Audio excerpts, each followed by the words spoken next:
بسم الله الحمد لله والصلاة والسلام على رسول الله وعلى آله وصحبه أجمعين أشهد أن لا إله إلا الله وحده لا شريك له وأشهد أن محمدا عبده ورسوله ما بعد. Assalamu alaikum. My name is Yusuf. Can you say Yusuf? You say Yusuf. Yeah, very good. I wish you'd teach my wife. She keeps mispronouncing it. She calls me useless.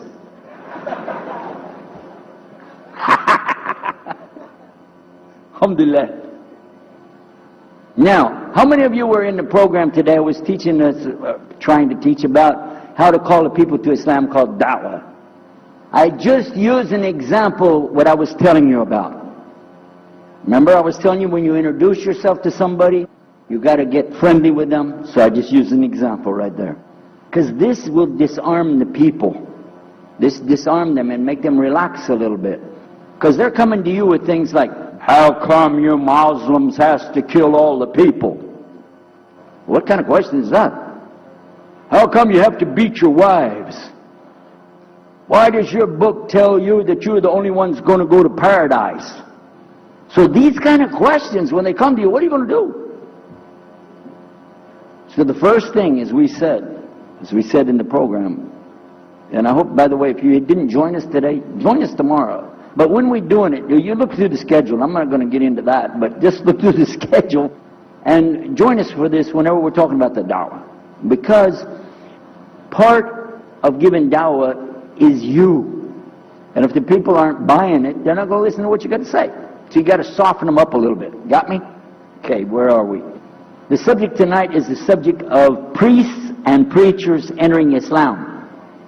And often people ask me, we heard about you used to be a priest or something and you came into Islam, so, tell us about it. We want to know, how does that happen? And it's not just Muslims who want to know. Non-Muslims would like to know the story too, because they feel like, you mean you didn't understand? I mean, you were a priest, you didn't understand about Jesus? Come on, man! So, it's a topic that I talk about a lot. The first thing I have to do is clarify a couple of points. I was not a priest. In the English, we use the word priest to mean somebody who is in the Catholic Church. If you're not from the Catholics, if you're from the Protestants, then you don't use that term. We usually use the term, for instance, pastor, minister, preacher, reverend, and these are some of the titles. We came up with an awful lot of them because that's the way humans are, right? Give ourselves titles. So, I was a preacher and a minister of music.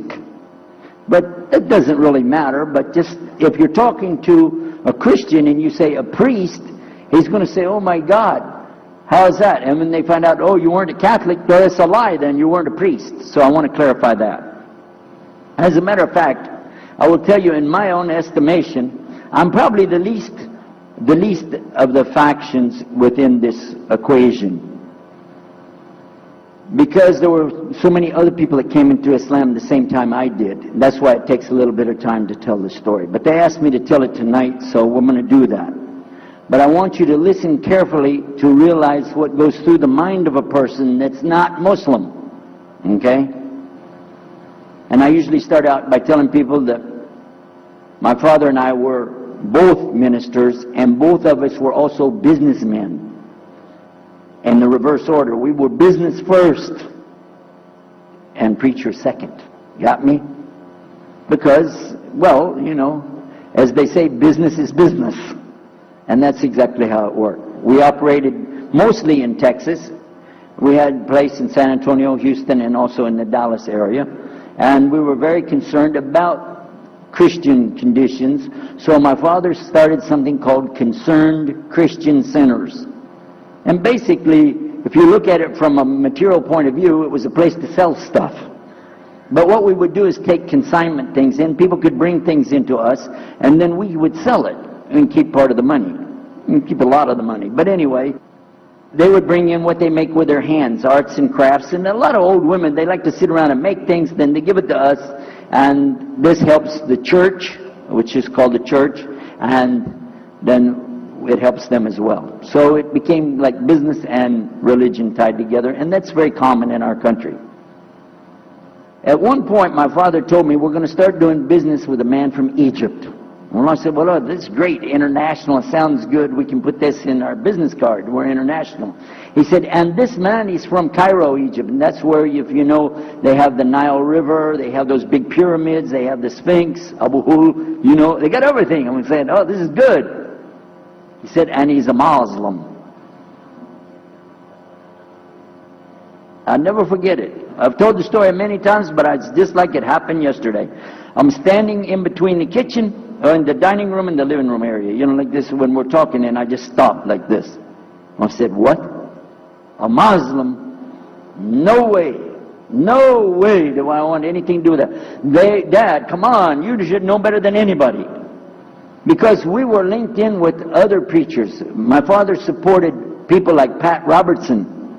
Huh? You know him? Pat Robertson? And Oral Roberts. He's not very popular anymore, but he used to be real strong. And his ministry up in Tulsa, Oklahoma. In addition to that, people like Benny Hinn. I don't know if you heard of Benny Hinn. He's coming over this way, so look out. And there's many of them. John Hagee, and the list goes on. Jerry Falwell, Jimmy Swaggart, some of the names, maybe you heard those before. We know these people. We know all about them. All about them. Okay?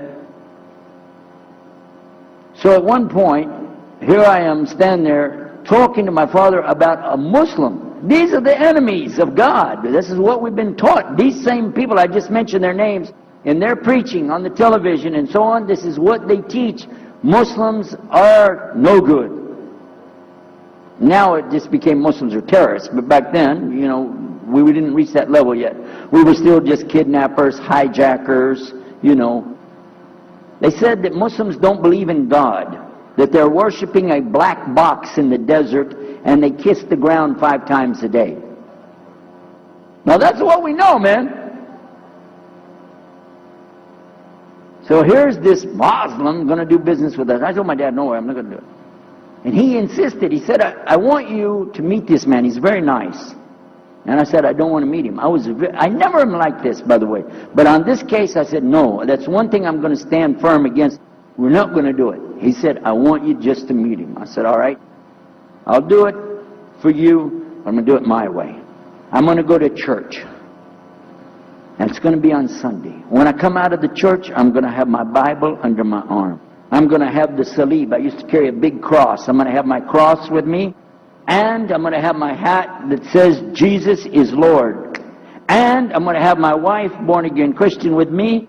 And we are going to get this demon, devil, infidel, Muslim, and we're going to show him Jesus. And this is a true story, by the way. So I got up that morning on Sunday, and I was thinking, man, you know. We went to church. Strangely enough, the preacher was preaching out of the Old Testament about salvation coming at the time of David, which really puzzled me, because according to Christianity, it's coming through Jesus. And it really, that opened the door for me, but that comes up later in the story. Why was he saying there's salvation before Jesus? That's interesting. Now, when I get there to my father's store, I'm looking around, you know. I'm looking for somebody wearing, you know, a long white robe and some kind of black, you know, thing over that with a long beard, and I guess I was looking for me, wasn't I? Anyhow, when I get in there, I don't see this guy. By the way, imama, sword, everything. Ayatollah Khomeini, maybe. This is what I had pictured. I said, where is he? I'm ready. My father said, he's over here. I said, where? I said, here. This is a normal guy. He was normal. He didn't have a beard. He didn't have any hair at all. How do you do? I told him my name. He introduced himself. His name is Muhammad. I said, how do you do? After the niceties of hello, how are you, how's everything, I said, do you believe in God? He said, yes. Oh, yeah? Sure. He said, yeah. Abraham? Yeah. What about David and Suleiman? He said, yeah. So when I meet this man, I'm impressed that he's believing these things, but I thought maybe he's just saying it. So I even asked him, what about Jesus? Because I thought maybe they're kind of, first I thought Muslims were like Hindus. That was first. And then when he said he believed in some of the things of the Bible, I said, okay, maybe they're like Jews. So that's when I said, yes, but what about Jesus? Do you believe in Jesus? And he said, yes. I said, okay, wait a minute. This is going to be easy. I can convert this guy. So I agreed that we're going to do business with him. And in fact, I took him immediately out to have tea together. We sit together, drink tea, talk a little while. And I started trying to preach to him right away. I'm in the Bible. I got it right there. Flip it open. Genesis. Let's talk about Abraham. What do you know about Abraham? Abraham, he had 2 sons, you see? And blah, blah, blah, blah, blah. And I'm doing all the preaching to him. You imagine this? And he sat there. Okay. He's a graduate of Allah's heart. And he's, like this. Get me? You know what I'm saying? Well, it happened that during Ramadan, some of his friends that he was staying with, they had to move their apartment around or something, and he was going to go stay in the masjid for itikaf in Ramadan. It's normal. We didn't understand. I thought he has nowhere to go, and I told my dad, this man has nowhere to go. And my dad said, no, he's got money. I said, no, he doesn't. Daddy, I'm telling you, he has no place to go. I heard him say he's going to go live in the mosque. To a Christian, if you're going to live in the church, oh, that's the worst. So I said, let me offer that he can stay at our place. And my dad said, no, you don't do that. That's not right. I said, no, I'm going to offer it to him. I went to him and I said, how would you like to come stay at our place? He said, no, I want to go and stay there. I want to stay in the mosque, and it's something good. I said, oh man, look at this poor man. Oh my God, he doesn't know, he just, oh, poor soul. Please come and stay in our house. And he said, no, I can't. I need to go stay with her. I said, I'm scratching his dignity. So I told him, listen, no. I want you to come and you can pay. You can pay money and stay with us. He said, how much? I said, $15 a week. Which in America is like nothing. $15 is nothing. I said, and then he kind of hesitated. I said, and we'll pay for all the food. Well, you eat $15 worth of food in one day in America. He said, okay, all right. And I told my dad later, I said, see how I did that? Because now he'll stay with us. He knows he's getting a good deal on the food, and I was making it all about money. Well, I didn't know he wanted to come and stay with us. He wanted to learn about how are Americans and how is the dawah going to be. What do we believe? Especially people who are preaching. So he came and stayed in our house. And I said, well, now that's good. I'll travel with him and go with him in places, and he'll see and he'll learn about Christianity.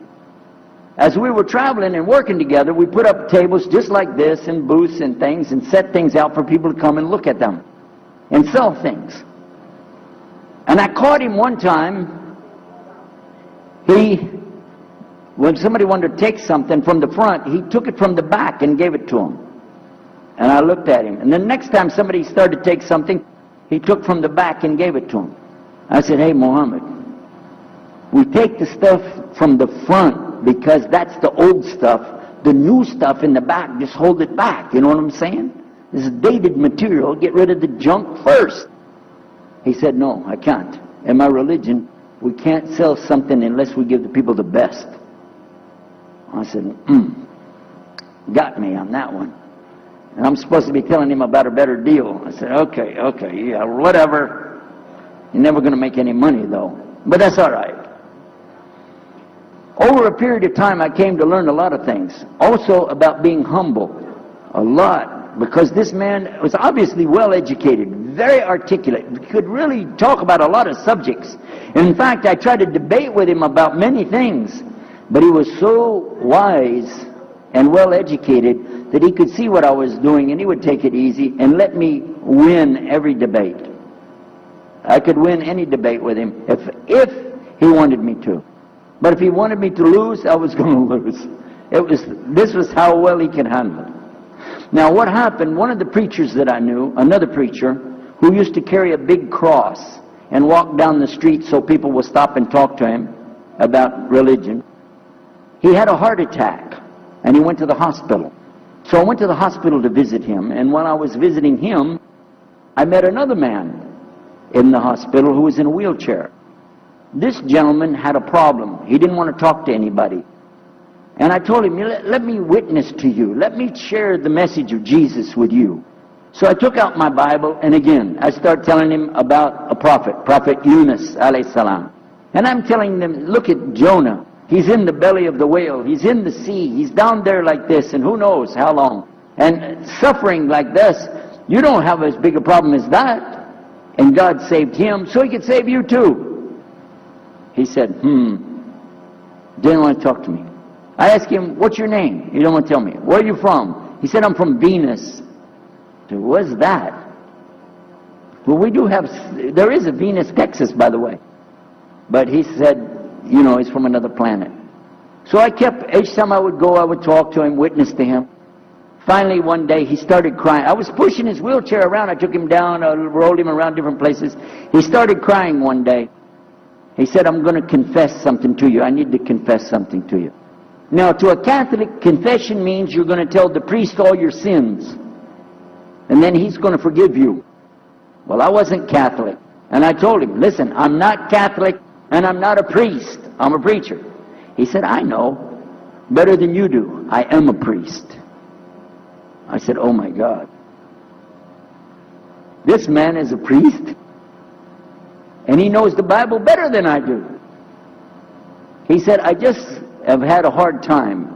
I've been here and having heart attacks, and I've been having problems and everything, and trying to figure out a lot of things. He said, I'm sorry I took it out on you. I really am. I apologize. And he started crying. And when he started crying, I felt sorry, you know. I hugged him and I said, it's okay. One day I went to the hospital, and my friend was gone. So I started visiting with the priest. And that happened one time. I went to visit him at the hospital, and he was gone. And I asked him, where did he go? They said he went home. I said, home? He's a missionary priest from South America. How did he go home? She said, I don't know. He's not here. I'm sure his family. I said, he has no family. I know him personally. He has no family. Where did he go? She said, I don't know. We're not responsible for them. I said, well, let me see where he went. You got it in your file? She said, I can't do that. Those are locked up. Nobody can look in the file. And I got in the lady's face and I said, listen to me. This man could die in the street right now, and it's going to be your fault. And you're going to get sued because I'm going to sue you for him. She said, okay, his folder's over there, but I'm not going to watch. I went over and I looked for it, got the address where he went. Sure enough, he was in a place where they put people that have no place to go, a shelter. So I went to the shelter and I found him. He was still on crutches. He saw me, he started crying again. He said, please get me out of here, get me out of here. I said, okay, come live at my house. Now, I told you the story so you can see something. Now look, I have 2 visitors in my house. One is a Catholic priest, the other is a Muslim. And I'm thinking I can get the Catholic priest and convert him to be a Protestant. At the same time, I'm going to catch the Muslim and bring him over to Christianity. High aspirations. But it didn't work. Some strange things began to happen. We would sit around the table at night to discuss what is the Bible and what's the salvation. My father has a Bible. It's called King James Version of the Bible. Most of you probably heard about it, especially any students of Ahmadiyyat or Zakir Naik. You've heard about King James Version of the Bible. But I work out of a different one that I've had since 1953. It's called the Revised Standard Version. And it says in it, King James Version has grave mistakes, grave errors, defects in it. That's what it says. So I began to preach out of mine, which doesn't match. And my father said, no, it's this way. I said, no, it's this way. Now my wife comes up with her Bible from Jimmy Swaggart. It's called The Good News for Modern Man. Okay?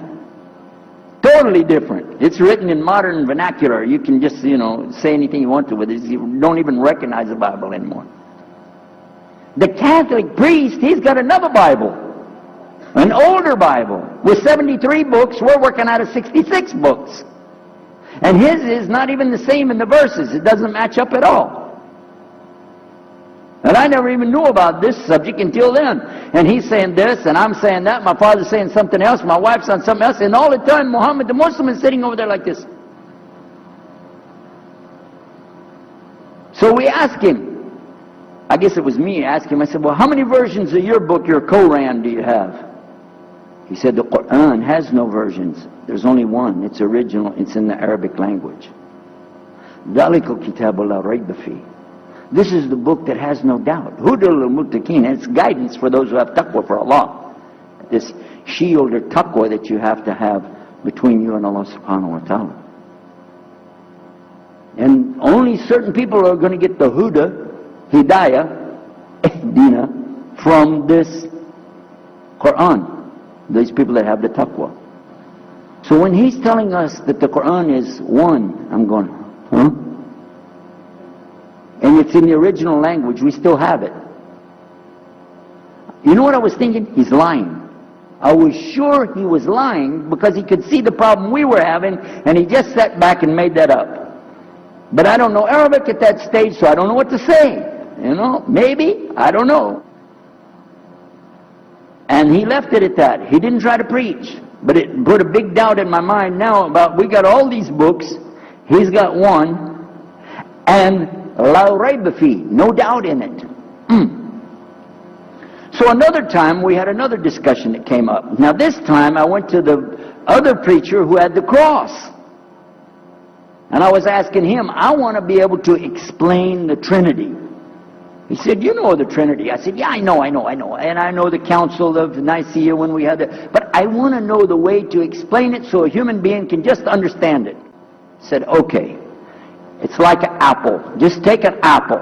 The apple has a shell around the outside, the skin. Inside is the meat. Inside of that is the seeds. Okay? 3 things, 1 apple. That's the way. I start going back, I'm going to tell this Muslim about the Trinity. But on the way, I remember his arguing with me, his way of debating with me. I said, no, he's going to tear me apart. As soon as I say seeds, he's going to say there's more than one. So it could be 7 or 8 or 9 or 10 gods all rolled into one. No. It's got to be special. It doesn't work like that. Let me go back and try again. So I went back to him. I said, what if he says there's more than one seed in there?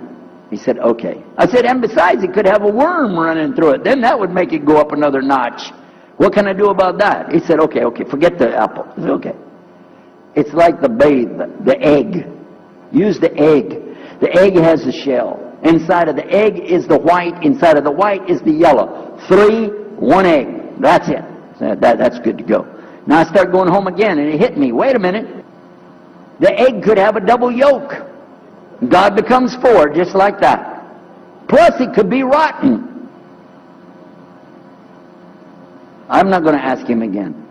So at the market one day, I saw a man, and I was talking to him because I was listening to some things that Muhammad had told us about the belief in Islam, Allah is one. And so I was telling this guy, you know, I got some doubts about the Trinity. He said, you a preacher, you have doubts? I said, yeah, it doesn't make any sense. It doesn't make any sense. How could 3 be 1? He said, okay, look. You see me? I'm one man. I said, yeah. See my wife? Yeah. It's one person. Yeah. See my son? Yeah. 3. 1. One family. It's the family of God. Use that. I said, there you go. The family of God. You don't get very far on that one, and you realize right away they could have another kid just like that. But worse, they could get a divorce. You want a God that can get a divorce? Huh? In Texas, if you get a divorce, your wife gets the cars, house, your retirement check, your 501, your Keogh plan. She's going to get your computer and even your email. You got nothing left. And I don't want a God that can have a worm in it. I don't want a God that can be rotten, and I don't want a God that can get a divorce. I want to explain this Trinity the right way. Sure enough, the subject came up, Trinity. There we are. Now here's the priest trying to talk about the Trinity is like an apple. I'm going, you don't go there. And then he's egg, don't worry about it. The family of God, forget about it. I know what's going to happen. So we ask Muhammad, we say, okay, what do you say about God? What do you think he said? أعوذ بالله من الشيطان الرجيم بسم الله الرحمن الرحيم قل هو الله أحد الله الصمد لم يلد ولم يولد ولم يكن له كفوا أحد. And he explained it something like this. Say he is Allah, the unique, not like anything else. He's eternally sought after by his whole creation, but he doesn't need the creation. He's not the father of anything, he's not the son of anything, he's not like anything, and he is unique. Ahad. Boy, that's exactly what I already think, but I can't admit that. That sounds too easy.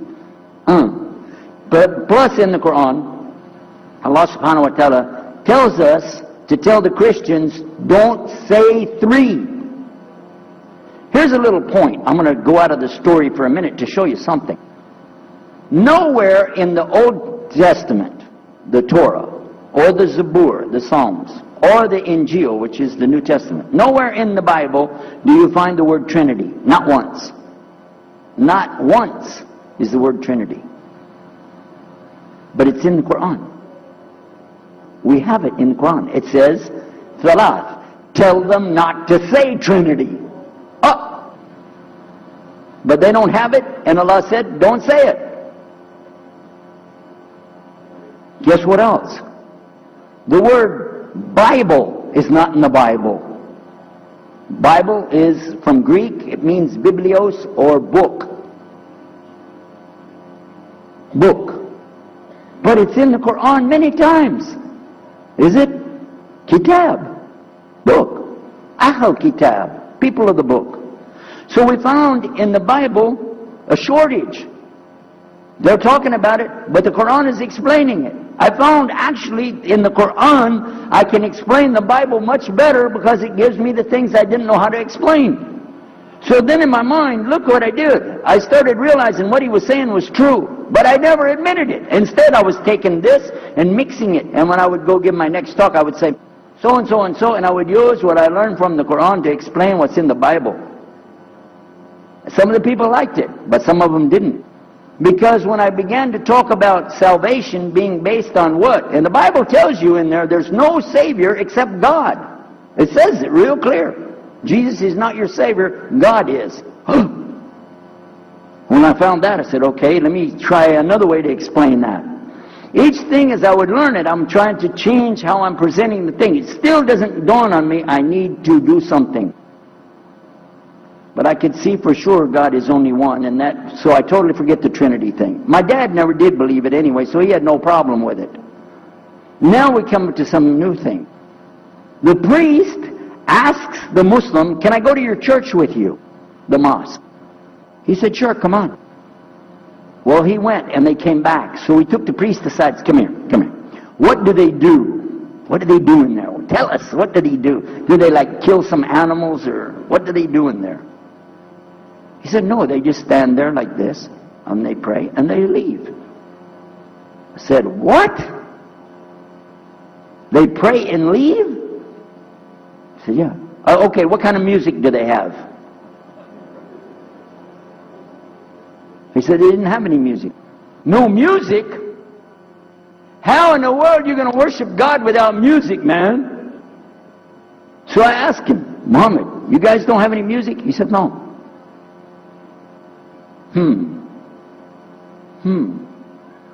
Now, I'm in the piano and organ business. I said, how many mosques are there in the world? He said, millions and millions and millions of them. And I said, none of them have a piano. He said, no. Any of them have an organ? He said, no. Oh, man, I can get rich. Just introduce some music to these guys, put it in there, you know, bound to be. I said, do the Arabs have any music? He said, oh, Arabs have music. I said, boy, I got it figured out, boy.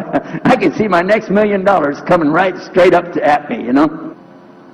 So then the priest asked again another time, he wanted to go back to the masjid again. He went, this is middle of July, 1991. He went to the masjid, with him again. And by the way, this masjid, Sheikh Mohammed Jabali knows it very well, is on Medina Drive in Arlington, Texas. And that's where they were going to, because we were living in Midlothian, just south of Oak Cliff and south of Dallas. So they didn't come back. All night we're waiting. What happened? Very late they came back. And when he came in, I looked. There's Muhammad. I recognize him. Who's the guy with him, though? He's wearing a white jalabiyah, white dress like this. Has a white pillbox cap on his head. And I looked at him and I said, Pete. His name was Father Peter Jacobs, but we're not, Catholic, so I don't have to call him Father. I said, Pete, did you become a Muslim? He said, Ashhadu an la ilaha illallah, Ashhadu Muhammad Rasulullah. I said, oh my God. Now I used to have cameras like these cameras right here, because we had a television show called Estes's Music Jamboree. So I got one of our cameras out, opened it up, set it all up on the tripod, and I was going to interview him and ask him, well, you went to Islam, what happened? While I was talking to him, though, he fell asleep. So it was still in my mind, and I was thinking, what am I going to do? This is too amazing. Now here I'm preaching to the people, and I'm trying to change what I'm saying, and here is a priest, just became a Muslim. My father's saying it's a good deal, it sounds all right to him, and I don't know what to do. So I decided, I'll talk, make mashura. I talked to my wife. We have an apartment upstairs. We were in our apartment up there, and I'm telling her, a priest became a Muslim today. What is that? And can you imagine what they were saying about the Quran and saying about this and so and so? All of a sudden she said, I want to get a divorce. Whoa. It's not the subject, but what happened? She said, no, all this talking about religion and talking about Islam, and so I can see. I said, oh, no. No problem here. No problem. I said, you thought no, I was just observing somebody else. No, I'm not interested. Trust me. I don't want to be with those Muslims. Last thing I want to do is be with a Muslim. No way. Just put your mind at ease. She said, I need a divorce. I said, where are we going with this again? What's the problem with it? What happened? She said, a Muslim can't be married to a Christian. I said, what? No, wait a minute, hold on. I don't, look at me. I'm telling you, I swear, I don't want to be a Muslim. Okay? And even if I did, don't you remember what he said? A Muslim man could be married to a Christian woman, it's not a problem. But I'm not saying I want to, I'm just saying it's not a problem. She said, that is the problem. A Muslim woman can't be married to a Christian man. I want to be a Muslim, so I need a divorce. I'll never forget, I was sitting right on the edge of the bed, just sitting there, and I almost fell over. I said, at last, I can tell the truth. I can say it. I didn't realize that she liked the idea. I was afraid. I said, okay, the good news is, I too want to be a Muslim. You know what she said? I don't believe you. I said, no, really. I was just saying that because, but for sure, just so you know, I want to be a Muslim. I've been thinking about it. I want to be a Muslim. We're both going to be Muslim. Alhamdulillah, it's going to be great. Right? You know what she said? I don't believe you because you're either lying right now or you were lying 5 minutes ago when you said you didn't want to be a Muslim. And either way, I don't want to be married to a liar. So get out. So I started leaving. I'm walking down the stairs of the apartment. I'm down to my father's part. I said, wait a minute. Where am I going to go? This is my father's house. I just got thrown off of my own property. What happened here? So I went to get to Muhammad and I woke him up. I said, come, you and me, we got to talk. Come with me. And we went outside the house and we walked those country roads in Midlothian, Texas until the time for the dawn, the sun to come up at dawn. And all that time I talked to him about what's it like to be a Muslim, how do you have to believe, what do you have to do. Let me hear all of it now. And no more playing a game. I'm not debating, I just want to know. Just tell me. Just tell me what's Islam. I need to know what I need to do. And he told me everything and I realized this is it. I got to make a decision. This is a big deal though. And he told me, okay, this is up to you. You have to go make a choice for yourself. I can't help you. I said, oh my God. So when he was praying Fajr, I decided, I've been watching this man praying this direction, with his head on the ground. It's so beautiful to see a man humble himself, put his head on the ground to the Rabbil Alameen. I said, oh my God, let me try that. So I sneaked off somewhere where nobody could see me, illallah. And then I found a place, a board there, you know, and I bowed down on the ground, and I put my head down on the ground on that board there. And by the way, I'm pretty good at speaking, especially in prayers. I used to make so long a prayer, they wouldn't let me say the prayer at Thanksgiving because the food would be cold. Okay? So, but I put my head on the ground, and only these words came, no more words, just this. Oh God, guide me. That's it. And I was thinking, well, I got to say more than that. Nothing. Oh God, if you're there, guide me. That's it. After a while, I sat up and I looked around. There wasn't any fancy rainbow. It wasn't birds flying around. There was no big signs from above. There was no music, angels, harps, nothing like this. It was just a cloudy day in Texas. But inside, I could realize I had to make some changes. To me, that's what I need to do. There's the problem, it's inside of me. Within a few minutes, it became clear what I needed to do, and I had to develop an idea of how to pull this off. I talked to my wife, I talked to my father, I made a bath, and at 10 o'clock that morning, in Midlothian, Texas, I went in front of this man named Muhammad, and this new man named Yahya, who used to be the priest, and I said, Ashhadu an la ilaha illallah wa ashhadu anna Muhammad Rasulullah. Immediately after that, my wife did her shahada. Ashhadu an la ilaha illallah wa ashhadu anna Muhammad Rasulullah. A few months later, my father did his shahada. Ashhadu an la ilaha illallah wa ashhadu anna Muhammad Rasulullah. Step by step by step, we saw so many people enter into Islam. We wanted to tell the whole world what is Islam. We wanted everybody to know the real Islam. I said, how could this escape our knowledge? How could we not know about this great and wonderful thing called Islam? And it looks like all we got to do is just tell the people. I went to the Imam of the masjid there and I told him, let's tell the people. Then I found out something else about us as Muslims. And that's why we've got this convention here right now. This is why we have the exhibition.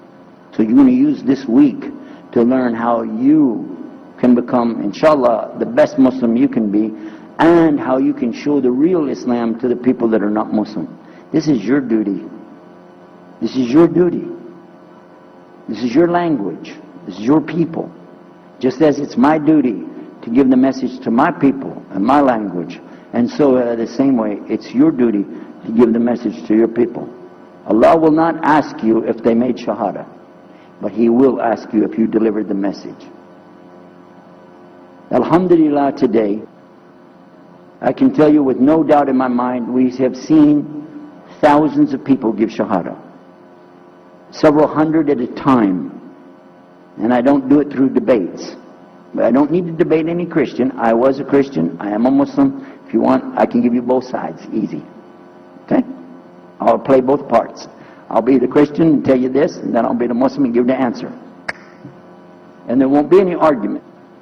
And I've done that so many times. And let me share one story with you before I end. I'm going to leave now. Inshallah. I was telling the brothers today that I was asked to give a talk in a church in Hagerstown, Maryland, just outside of Virginia. This was in 1999, and I went there and I gave a talk in the church on Sunday. Because I know how to address the people. How many years was I a Christian? 50 years? I know what they want to hear. Get them ready, and they said, oh, wow, this is normal preaching. But then when I came to the part, La ilaha illallah, I stayed on La ilaha illallah until they said, yes, that makes sense, it makes sense. There was one old lady that she was saying yes. Afterwards she said, yes, but I just don't want to do it the way you're telling me.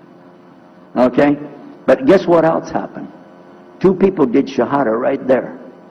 Hello? In the church. In front of their preacher. They said, yes, we agree, we like this, we want to know more, and we say there's only one God to worship. Shahadu la ilaha illallah. in front of the preacher. And one of them was his daughter. I took them to the masjid, and they did shahada in the masjid that afternoon, a Sunday afternoon. And later, the boy, he married the girl. They're Muslims living there now. Now, let me ask you a question. If I would debate and argue with this preacher and made him look stupid, would he ever bring me back again? No. I'm going to ask you a question. If you were at a place and you saw somebody change their religion to another religion in the temple of that religion, and the father was the priest there, what would you think? Is that man ever going to call me again? Do you think he'd call me again? 3 months later, he called me again. Come back again. We really enjoyed it so much. I said, how's your daughter doing? I want to remind him, see what he's going to say. He said, well, she's doing fine. She likes Islam. It's very nice and lovely. She treats us so good. You know, we're amazed at her personality. We love you guys. Could you please come back again? And I did, alhamdulillah. So I'm just showing you that it's not guidance from me, not guidance from you. It's guidance from Allah. Allah guides whom He wills. Whom He wills. So we ask Allah to guide me, all of us, and all the people. And whoever He guides, they'll be fine. But whoever Allah doesn't guide, they got a problem. Serious problem. Our job here is to do one thing. Communicate the true message. If the people don't want it, that's your choice. That's their choice. You don't have to take it. But it's our responsibility in putting this on, all the scholars that are here, it's their responsibility to tell us what's the truth in Islam and let us see for ourselves. And that's what we're going to try to do through this week. So I need you guys to listen to me. You have to participate. Your side of it. Your side of it is to show up every day. And your side of it is to bring other people. Jazakumullah khair. Wassalamu alaikum wa rahmatullahi wa barakatuh.